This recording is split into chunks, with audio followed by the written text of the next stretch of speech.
sudadera! ¡No, quítale la sudadera!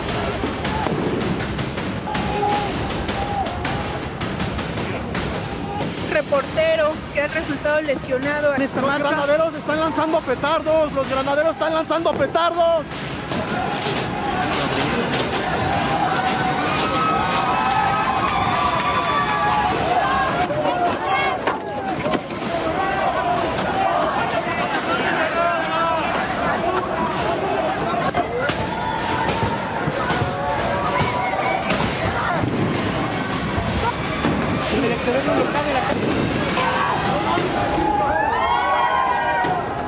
No hablamos de represión ni miedo de la autoridad, sino de autoridad, ¿sí? Y respeto. Eso que acabamos de ver fue la marcha del 2 de octubre, vandalismo, violencia, saqueos. En un rato más, toda la información aquí en Mega Noticias. Momento exclusivo de las élites. El gobierno primero pegará y después averiguará. Lo único que protege es el morenato en el gobierno.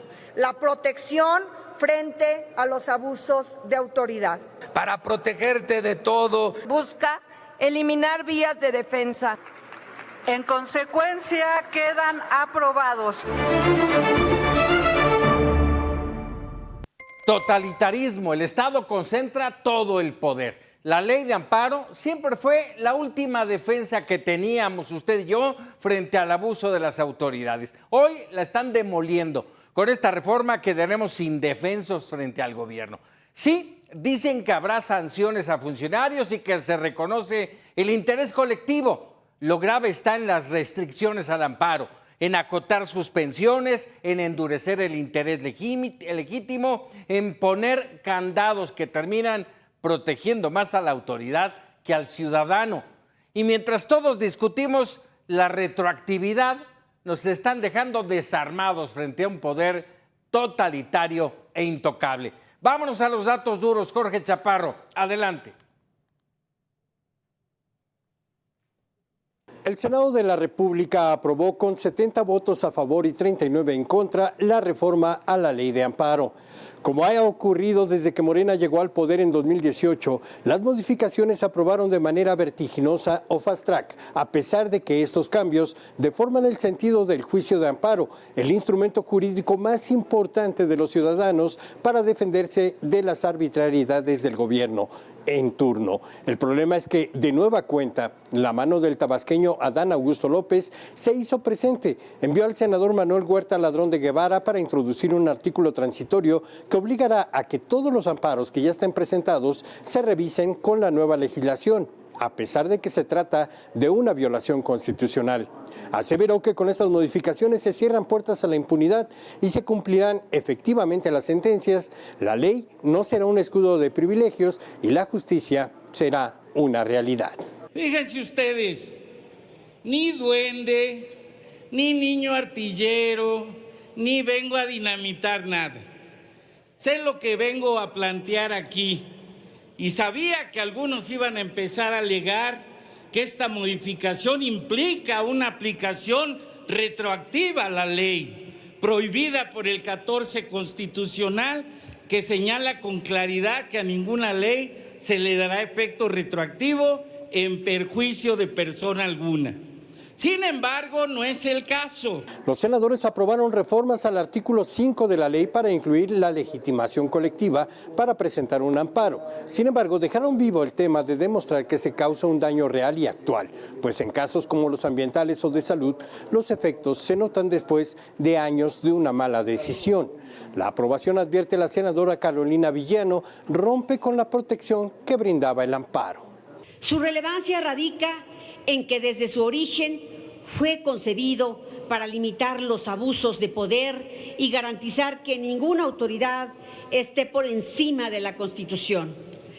Sé que hoy dicen, no se va a quitar el juicio de amparo. Claro, no se va a quitar, se va a restringir la admisión, se va a restringir la suspensión, se va a restringir la ejecución de la sentencia. En conclusión, dejan al pueblo desamparado. La minuta pasa a la Cámara de Diputados, donde se discutirá y ya adelantaron que quitarán el transitorio que viola la no retroactibilidad de la ley plasmada en la Constitución mexicana. Pero todavía falta ver el final de esta historia. La información que tengo, volvemos al estudio contigo. Jorge Chaparro, muchas gracias y establecemos comunicación con Jorge Sepúlveda, el vicepresidente de la Barra Mexicana de Abogados. Gracias, Jorge, saludos. Vaya polémica que ha generado la iniciativa de reforma a la ley de amparo. Aprobada anoche en senadores, faltan diputados. De lo polémico, te pregunto, el tema de la retroactividad, ¿va o no va tomando en cuenta que es inconstitucional? No, eso no va a seguir, estoy seguro, Paco, y gracias por haberme invitado y por haberme además permitido hacerlo por imposibilidad de estar ahí contigo como otras ocasiones. Pero no, eso estoy seguro que Cámara de Diputados lo van a modificar.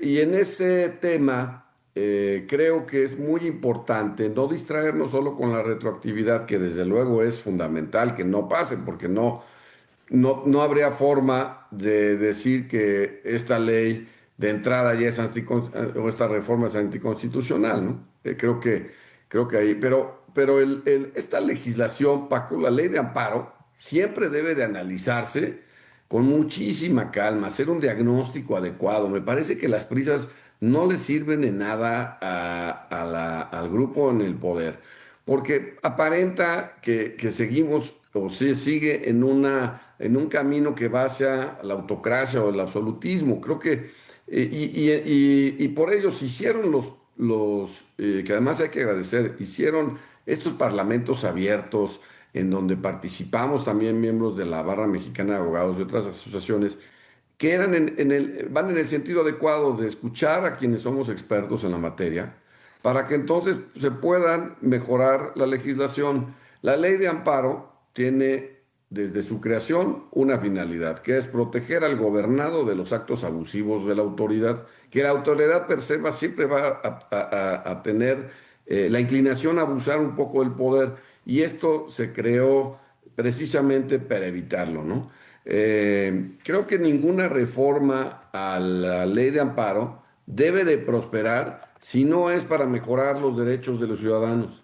Si ese faro que debe uno de tener en cuenta, analiza la legislación, esto mejora o empeora. Si mejora la situación de la autoridad, vamos mal.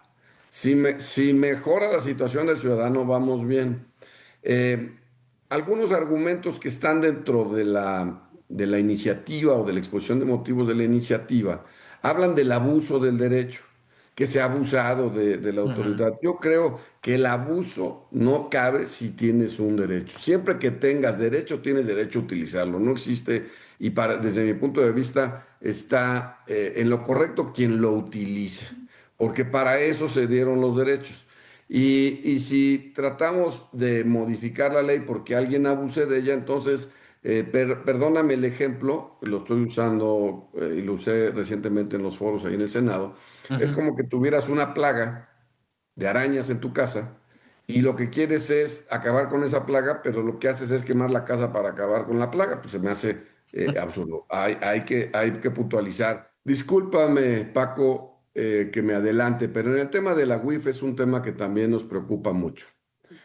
Están aumentando el catálogo de circunstancias bajo las cuales no procede la suspensión del acto reclamado. Y para el auditorio, desde luego, porque tú sí te lo sabes, Paco, el amparo consta de básicamente dos etapas. Una que es la parte del incidente de suspensión del acto, que lo que hace es mantengamos la situación de hecho existente, porque así se conserva la materia del juicio. Y entonces se mantienen las cosas en el estado en que están. Se frena. Se frena, correcto. Vamos a detener el acto de autoridad, dejemos las cosas como estaban, para que entonces analice el juez el fondo, esa es la segunda parte, el juez analiza el fondo y entonces si te dan el amparo, hay materia todavía para que tú puedas, ¿cómo se llama? Se mantuvo el acto, o se mantuvo más bien la suspensión del acto, se frenó y entonces tus cuentas, por ejemplo, pues las puedes tú desbloquear. Con el cambio, Jorge, no se frena, se van sobre tus cuentas, congelan tus cuentas, pueden tirar tu casa, arrasar con un bosque, bueno, hasta cumplimentar una orden de aprehensión.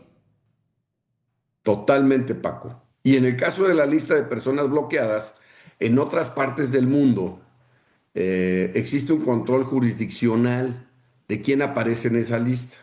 En la lista de personas bloqueadas, si tú analizas la exposición de motivos de la iniciativa, dice que dice, da ahí números, ¿no? Y dice, bueno, se promovieron 1,400 amparos. Pues quiere decir que 1,400 mexicanos se promovieron y se obtuvieron, ¿eh? Quiere decir que 1,400 mexicanos obtuvieron el amparo y que la sentencia o que el acto de autoridad era violatorio de sus garantías individuales. O sea, un número importante, ¿no? Se le va a dar un poder importante a al quien acabe como miembro de la UIF o como director de la UIF, si puede meter en esa lista a periodistas como tú o abogados como yo, que seamos incómodos al régimen, Paco. Y entonces no vas a poder desbloquear tus cuentas y no vas a tener con qué vivir hasta que se acabe o termine el juicio, que puede ser un año, año y medio, y tú no sé tú, pero yo con no las tengo manos forma de vivir amarradas. si no es con los recursos que tengo en mis cuentas. A todo esto, ¿cuál es el papel que va a jugar el Poder Judicial, Jorge?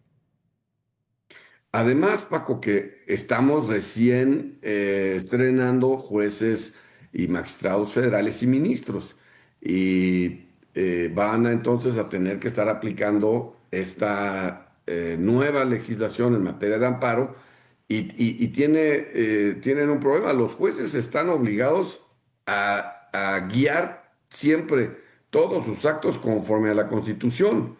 Y si alguna parte de esta reforma es anticonstitucional, pues tendrán una disyuntiva terrible porque tendrán que actuar conforme a la Constitución y en contra de la propia iniciativa, con lo cual pues serán supervisados por el Tribunal de Disciplina que se creó con la reforma judicial y pues tendrán sus días contados, ¿no? Si esto avanza en diputados, dejaría a los mexicanos, nos dejaría frente a un poder totalitario e intocable. Sí, en esta materia sí, totalmente, sin duda, Paco. Indefensos. Dicen, y ahí es la parte que a mí me llamó la atención. Si tú observas la exposición de motivos también, Paco, lo que dice es que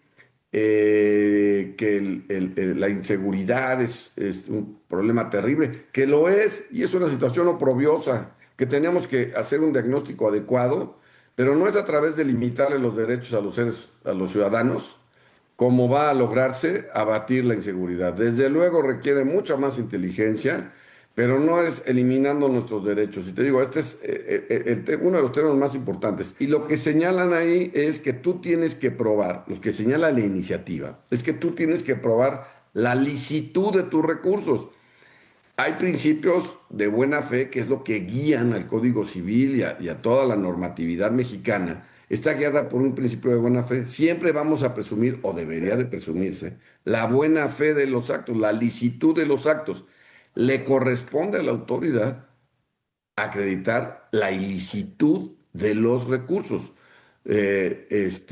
Yo creo que esto es algo que debe de modificarse y debe de caber en la reforma a la ley de amparo, para que lo que prevalezca es que la autoridad tenga que probar la ilicitud de los recursos, mi querido Paco. En pocas palabras, ¿cómo calificas esta reforma? Yo creo que es regresiva, Paco.